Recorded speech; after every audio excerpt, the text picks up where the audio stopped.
Today I'm going to go over shifter ball evolution. So when my dad got the car in 2018, he was 91 years old. He wanted a Boss 302 with 444 horsepower. Why? I have no idea. He's always been a hot rodder. In any event, the car came with this shifter knob on it. This is not the stock shifter knob, shifter ball if you will. It has a digital readout on it. Maybe the prior owner had difficulty figuring out what gear they were in. It reads digital, reverse, neutral, and 1 through 6, and it's not always effective. I got frustrated with it after a certain point in time because it wasn't always reading accurately, and sometimes there was a little connector down deep in there that you can see that would get disconnected, that little connector that connected to this shifter right there.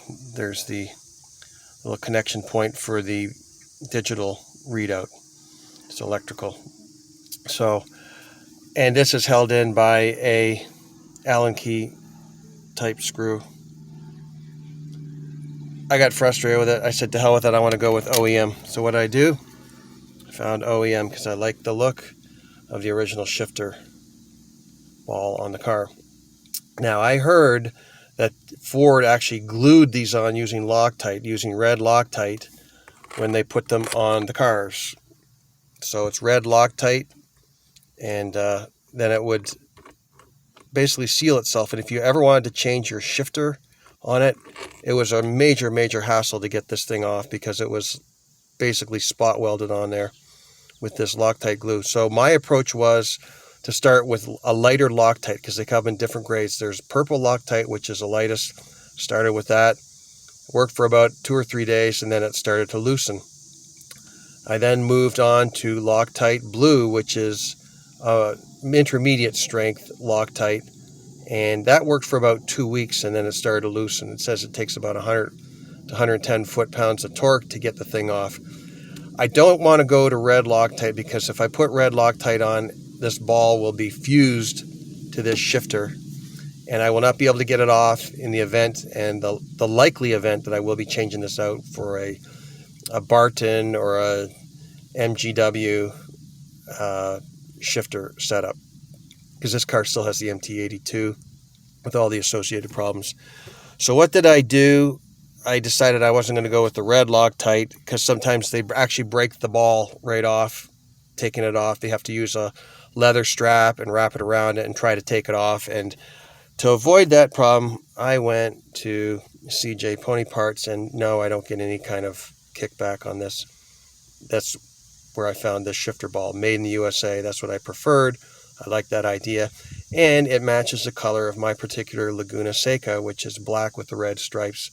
I think they're day 2 stripes. I don't think it came with red stripes, and there originally should have been silver tape, but the prior owner did a couple of mods like the digital shifter from Ford Racing, and also they took the tape off and put red on. I happen to like the red. I don't plan on changing it, so I'm going to go with the red on it for now at least. Don't want the silver tape. It makes this car unique of the 501 Laguna Seca Boss 302s that were made in 2013. So it's not just this shifter ball, it's also a jam nut. And I was thinking just to get a regular jam nut, but no, they have this little connector here, which is threaded, which is actually better than a jam nut because it's much more aesthetically pleasing. You have a jam nut, you're going to see all these threads down here because it's only going to go on so far. You'll have these bare threads. It's better to have this collar here, I think. It's made of aluminum.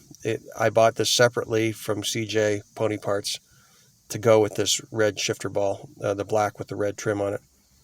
So I had to actually take all the blue and purple Loctite off. It was a major pain to get these off the threads.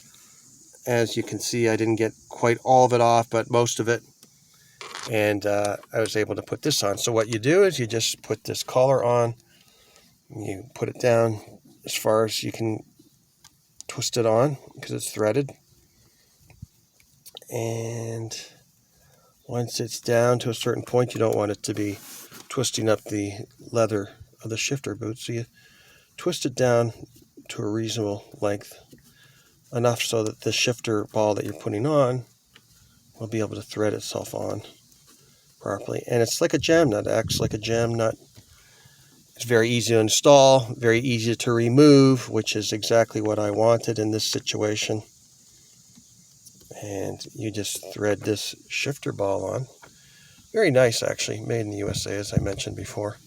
I just like the look of it, the racing stripes on it. And you turn it, twist it down.